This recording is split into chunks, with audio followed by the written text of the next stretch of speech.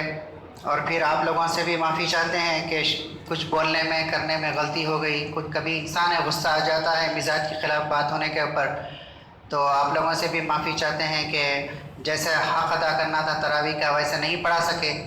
بعض مرتبہ ذہن میں کچھ ٹینشن ہوتا ہے تو صحیح آواز نہیں نکلتی، بعض مرتبہ پیٹ میں گڑبڑ ہو جاتی ہے، کچھ سموسے کھا لیے تو ڈکاریں آتی ہیں تو تراویح صحیح نہیں ہوتی، بعض مرتبہ مائک سسٹم گڑبڑ کرتا ہے تو تراویح صحیح نہیں ہوتی، تو میں ہر دن صحیح تراویح نہیں پڑھا سکا، بعض دن اچھی ہوئی بعض دن اچھی نہیں ہوئی، تو اس کے بھی ہم معافی چاہتے ہیں۔